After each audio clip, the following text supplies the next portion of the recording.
What is up, guys? Welcome back to a brand new video. My name is Tion, and today we're going to be figuring out whether you can beat Pokemon FireRed / LeafGreen with only a Pidgey. Thank you guys so much for the support lately, and since you guys absolutely love these videos, I thought I would try one of the most requested challenges. As we all know, Pidgey isn't a very good Pokemon. Looking at Pidgey's stats, the only thing that is slightly above average is his speed. Everything else is basically garbage. Being a normal / flying type isn't too bad, but considering his weak special and defense stats, it doesn't look like he's going to be able to take more than a couple hits. Being weak to rock, electric, and ice, we have to overcome Lieutenant Surge, Brock, and Lorelei. If this challenge is even possible, we're going to have to be extremely overleveled even to stand a chance. It doesn't look like Pidgey is going to get outsped, but I'm not sure if that's enough to become the Pokemon League champion. Pidgey doesn't learn very many moves by level up. The only moves he'll be using that he learns from level up is Sand Attack and Feather Dance. The other moves he will need to learn are from TMs. Getting Aerial Ace after the second gym is going to be critical and very useful. Aerial Ace cannot miss and always has perfect accuracy. Also, Steel Wing is going to be very useful later in the run. Let's get into the rules. Rule number 1 is you cannot use any other Pokemon in battle besides Pidgey, obviously. Rule number 2 is you cannot use items in battle.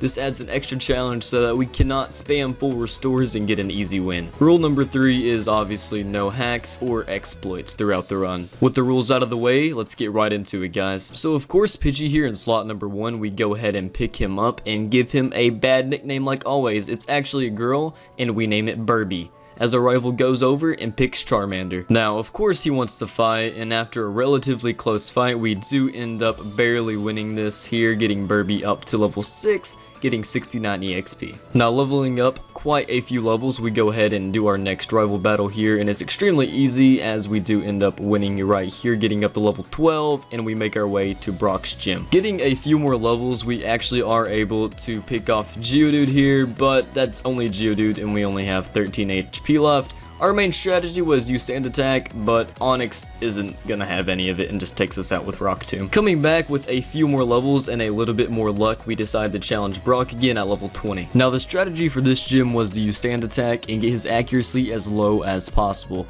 As we do use Sand Attack on Geodude, we eventually get his accuracy all the way down and he misses a majority of his blows.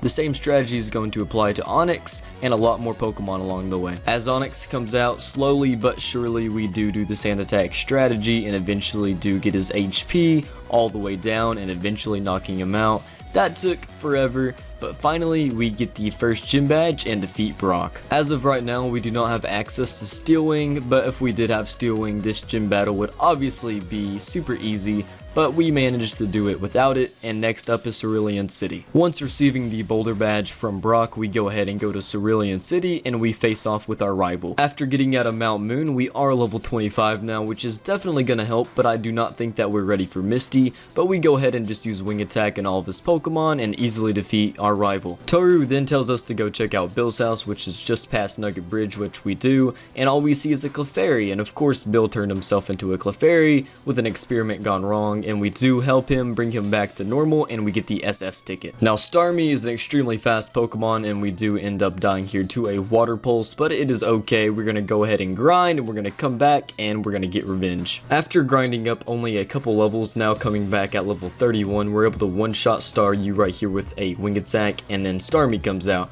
We're actually faster than Starmie now, so we go ahead and just spam Wing Attack, and eventually she does use Recover, but it's too late as we just keep spamming Wing Attack and eventually do take Starmie out, getting our second badge and moving on to the SSN. So the only major battle on the SSN is with our rival, of course. Now our rival gets extremely unlucky here as I managed to use Wing Attack and get a crit on his first 3 Pokemon here. We are now level 33 as we took on every single trainer on the SSN before Toru, just so we have that extra edge, and we're about to face Lieutenant Surge, so we need all the EXP we can get. We use Wing Attack here on Charmeleon as he does hit us with Growl, but obviously it doesn't matter. He tries to hit us with Ember as we do finish finish him off, and we beat Toru. He tells us about the cut HM upstairs with the captain, but the captain is seasick, but we just rub his back and he magically feels better. He says thank you so much, and he gives us the cut HM, and that means we have to go catch our HM slave. As always, we do head over to the right of Cerulean City, do catch a level 13 Sparrow, and we name him Subscribe, just to remind you guys, if you like this kind of content, to subscribe because there will be more coming your way. We go over to the girl's house and we do trade her for Farfetch, as Farfetch is a lot better than Spearow. We say goodbye to Subscribe as we do trade him away for Chiding, the Farfetch. Now Farfetch could actually learn Fly and Cut, that is why people do this trade generally. We go ahead and teach Farfetch Cut, and then we're ready to take on Lieutenant Surge. Now obviously we have to be careful around Lieutenant Surge. He has strong electric type Pokemon that could easily take us out in 1 or 2 hits. We are level 34 and his first Pokemon Voltorb is at level 21. With this level gap, I just go ahead and go for straight damage. Luckily, Voltorb misses his Sonic Boom there, and we take out Pikachu with this one quick attack. Now, for some reason, he actually doesn't attack us. He decides to use moves like Double Team, and that gives us a chance to take out Raichu really easy. That was a lot easier than I thought it was gonna be. Getting through Rock Tunnel was an absolute nightmare. We had to deal with all of the rock types and gravelers and onyxes, but finally we managed to find our way out. We are now level 42 after getting out of Rock Tunnel and decide to go take on Erica. I know that Burby's really not gonna have a issue here, as Aerial Ace does do a good amount of damage, and this is a grass type gym, so Burby's going to easily be able to sweep all of our Pokemon with only Aerial Ace. After we take out Victory Bell, she sends out a level 24 Tangela that uses Ingrain for some reason. As we do finish off Tangela here with one more Aerial Ace, her next Pokemon is Vileplume. Vileplume being the strongest out of her 3 Pokemon at level 29, she hits us with Acid, but of course it doesn't matter as we do use Aerial Ace a couple times and take out Vileplume. After we beat Erica, we go over to this house with the girl in it, and she does give us the HM Fly. Next we have to go to the game corner and get the Slip Scope from Giovanni. We easily take out Giovanni's Onyx here with only Aerial Ace, but we do have to use Feather Dance to take out the other 2 Pokemon. Even though Pidgey's level 47 at this point, I know if he gets hit with enough moves, no matter what his level, he's going to go down. We just keep spamming Feather Dance so his Pokemon can't hurt us, and eventually we do take out Kangaskhan and beat Giovanni. As soon as we beat Giovanni, he drops the Sylph Scope, and we go ahead and head to the Lost Tower to take on our rival. Of course, the rival battle goes the same way as it normally does. Pidgey is extremely overleveled here at level 48, as his Pidgeotto is only level 25. We're just able to use Quick Attack and Aerial Ace and basically take out his entire team, but his new addition is Gyarados. Gyarados has Intimidate, which does cut our attack, but it's not enough to actually make us lose, as we do use Aerial Ace to take out Gyarados there, as he does send out Execute, which obviously does get taken down with one Aerial Ace. Kadabra's up next, and we do use Aerial Ace to take him out. And his last Pokemon is Charmeleon at level 25. Aerial Ace does a little bit over half, and we do finish him off there. We go over to the ghost that is in the Lost Tower and identify it with the Sylph Scope that we got from Giovanni. Of course, this level 30 ghost is a Marowak. Now, Marowak being level 30 is actually relatively strong, but of course just a few Aerial Aces and a Quick Attack, and we easily defeat Marowak. After defeating Marowak, we go up and defeat the Team Rocket Grunt members up, holding Mr. Fuji hostage, who then says he actually was there on his own free will. He tells us to go back to his house so he could give us a gift. In order to get the best item in the game, Leftovers, you have to get the Pokeflute from Mr. Fuji, and you have to get the item finder. In order to get the item finder, you actually do need 30 different kinds of Pokemon. Now, to get 30 kinds of Pokemon, we obviously have to spend a lot of money to buy a lot of Great Balls in order to catch these Pokemon. Although quite tedious, we eventually do catch 30 different kinds of Pokemon, go over to Professor Oak's aid, and get the item finder from this nerd. The next step in getting Leftovers is going over to where Snorlax is, either running away or defeating him, and using the item finder exactly where he was. Leftovers restores 1/16 of the user's health every single turn, so this is going to be a very good item to use throughout the entire run, especially towards the end. You definitely need it, and you guys will see why later. After receiving Leftovers, we go over to the rival battle in Silphco, and do have a battle here with our rival Toru. Now, Toru does get a little bit stronger here, as he does lead off with Pidgeot that does get taken out with Aerial Ace, as his next Pokemon is Gyarados. Gyarados. We eventually do Aerial Ace Gyarados to death as his Charizard does come out. Now, the only way I could figure out how to beat Charizard at this level is just to spam Sand Attack and hope that I get lucky, and I do eventually. Luckily, Execute misses his Stun Spore as we take him out with Aerial Ace, and the same thing goes for Alakazam. Next up is Giovanni, and we go ahead and pick up the Lapras that this guy gives us, and we name him HM Blue to use Strength and Surf throughout the run. Now, Giovanni only took a couple of attempts. We ended up just spamming Sand Attack and Feather Dance on his entire team, giving us an easy win. I still don't have Steel Wing, so I really can't teach it to Pidgey yet, as it would definitely help in this battle if I did have it, but we do teach Steel Wing later on in the run, and that definitely makes Giovanni easier in the future. As we finally beat Giovanni, we will see him only one more time in the rest of the game, as we do go over to the president and he offers us a Master Ball. Apparently this thing is illegal. Thanks, man, I really appreciate it. Like, seriously, he tells us to keep quiet about using it. Yeah, okay. The next gym leader is the poison type Koga. Now, Koga does have some pretty strong poison type Pokemon, but we actually don't end up getting poisoned this entire battle. I have no idea how or why, but I'm definitely not complaining. Muck wastes a turn there by using Minimize. Aerial Ace never misses, so I'm really not sure why he did that. Next out is a level 37 Coughing, and I think Sludge is physical, so we go ahead and hit him with a Feather Dance. I'm really not sure why. That just sets up an opportunity for us to get poisoned, but as you can see, that did not happen. His next Pokemon is a level 43 Wheezing, which is an absolute monster. Now, this was a battle. I really wasn't sure what to do here. I did look up if Sludge was a physical move, and it is, so we just go ahead and spam Feather Dance so he can't do any damage to us. Now, Wheezing does get kind of close here to taking us out, but his attack is all the way lowered, as we do almost take out Wheezing here. Of course, he gets healed up with a Hyper Potion, and then once again gets healed up with another one. So, yeah, that gets a little bit annoying, but eventually we do end up taking out Wheezing. After getting the Soul Badge from Koga, he lets us know that we could use Surf outside of battle now, and we head over to the Safari Zone and pick up the Golden Teeth for the Warden,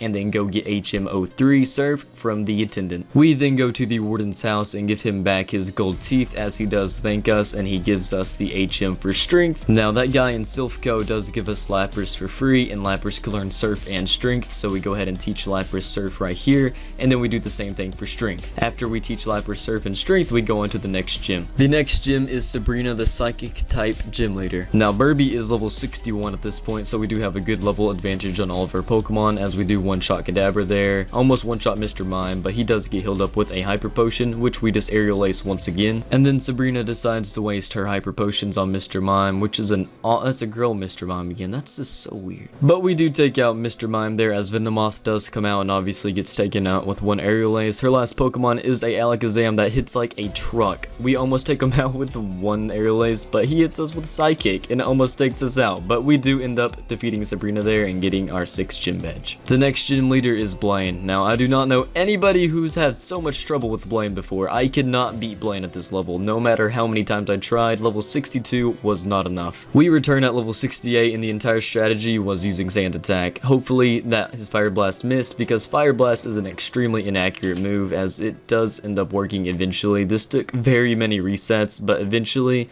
we do manage to make him miss all of his Fire Blast and eventually do take him out. Now, Arcanine was smarter than the rest of his team. He did not only rely on Fire Blast, he had Crunch and he had Takedown, which are strong moves, so we go ahead and use Feather Dance to negate that attack, and eventually we do take out Arcanine with one more Aerial Ace, and with that we do get our 7th gym badge. Now, of course, Giovanni is next. Now, Giovanni was absolutely awful until I got the TM for Steel Wing. Steel Wing is a slightly inaccurate move, but it is a 60 base power Steel type move that Pidgey could learn, so obviously we have to learn it for Giovanni. As we do take out this Rhyhorn here with another Steel Wing, his next Rhyhorn does give us a little bit more trouble. His Rhyhorn does go for Rock Blast, which does a lot of damage, and he hits us with Scary Face, and Giovanni heals him up. Eventually, we do take out Rhyhorn right here with a couple Steel Wings, and the same thing goes for Dugtrio. His next Pokemon, Nidoqueen, is a little bit more trouble. We end up getting paralyzed, but eventually do take out Nidoqueen with some Steel Wings, as Nidoking does come out and does a lot of damage with Thrash. Now, because we got hit with Scary Face and we got paralyzed, as Nidoqueen is now faster here, but with a few Steel Wings, we end up finally taking him out. It does take Pidgey just a little bit to finish off Nidoqueen here, as he is confused and uses Thrash, only does 5 damage, but we do end up taking out Nidoqueen with the defense buff at the very end there, defeating Giovanni. The next rival fight is right before you get to the Elite Four gates, and it is with our rival Toru. Now, of course, Toru's team is extremely strong and leads off with a Pidgeot. If Pidgeot used Feather Dance, we would just reset, because Burby needs all the attacks she could get. After easily taking out Pidgeot, his next Pokemon is Rhyhorn, and we have Steel Wings, so obviously Rhyhorn is no issue as he misses a takedown there. His next Pokemon is an Execute. We do end up taking out Execute here with one Aerial Ace, as his next Pokemon is an Alakazam that hits us very hard with Psychic. We do take him out with one more Aerial Ace, as Gyarados does come out at level 45 and could easily kill us with one Hydro Pump, so we just spam Sand Attack and hope that he misses. He ends up landing one Hydro Pump as we do survive and finally take out Gyarados. This battle took way too long, so I just go ahead and cut to where we beat him, and his next Pokemon is Charizard. We end up using Sand Attack a whole bunch, just hoping that Charizard will miss, and eventually he doesn't land a single hit, so we're able to easily take out Charizard here, and then we're able to move on to the Elite Four. So obviously level 72 is not enough to take on the Elite Four, so we go ahead and grind up for a couple hours, and we do go and get all the rare candies that we could get, getting Pidgey all the way up to level 92. We also replaced Sand Attack for Double Team so we could focus on our own evasion instead of their accuracy. The entire strategy for Lorelei is just to use Double Team and hope that she misses an Ice Beam. Even though we are level 92, I'm afraid that we could still be taken out. She sets up Hail and Safeguard and makes Pidgey take a little bit of damage every turn, but we do have a leftover, so it just negates the damage. She does start missing her Ice Beams, which is absolutely necessary for this run, as we do set up the rest of our double teams and make our evasionness go all the way up. With all of our double teams set up, we're now able just to use Aerial Ace and hopefully not get hit by any Ice type moves along the way. Slowbro is out next at level 52. She manages to put us to sleep with Yawn, but misses all of her attacks. Eventually, we do wake back up and finish off Slowbro with Aerial Ace. Jinx goes down to one Steel Wing, and next up is Lapras at level 54. The same strategy goes here. Basically, we're just hoping that Lapras does not land any hits. Same thing goes for her next Pokemon. We eventually do take out Lapras as Cloyster does come out at level 51. She can't land any hits, which is kind of funny. She sets up spikes, which is completely irrelevant at this point. But we do end up taking out Cloyster here with a Steel Wing, beating Lorelei, and our next challenge is Bruno. I know Bruno isn't going to be a big challenge at all because we do have Steel Wing for his Onyxes and we have Aerial Ace for his other fighting type Pokemon. Machamp does set up a bulk up here, but it really doesn't matter. He even gets healed up, but Pidgey does end up taking him out with Aerial Ace like always, as Hitmonlee does come out, gets one-shotted, and Onyx goes down to 2 Steel Wings. Now next up is Agatha, the Ghost type Elite Four member. Now I do outsmart Agatha here as I go for Double Team. She goes for Double Team as well, but she does not have Aerial Ace unlike me, so once we set up our double teams, we're able to use Aerial Ace and take out Gengar and Golbat relatively easy. We do end up taking out Arbok here with Aerial Ace, but we are running low on PP, so we have to switch over to Steel Wing. Now somehow Gengar does hit a Hypnosis, which does put us to sleep. I have no idea how. The accuracy must have been like 10%, but eventually once we do wake up, we're able to finish off Gengar with a Steel Wing, and the same thing goes for Haunter. Now I genuinely thought that I was gonna run out of PP for this battle, but we somehow manage and almost make it to level 93. Now next up is Lance, and of course we get super close, but he does end up hitting Outrage twice, taking us out, and I know that with the moveset we have, we cannot win. I know I have to replace a move, but I'm not really sure which one I want to replace, but I end up replacing Feather Dance for Toxic. Hopefully now that we have Toxic, we're gonna be able to beat Lance a lot easier than the other way I was trying. So the Lance fight roughly went as follows. Use Double Team until he misses all of his attacks, and then kill all of his Pokemon with Toxic.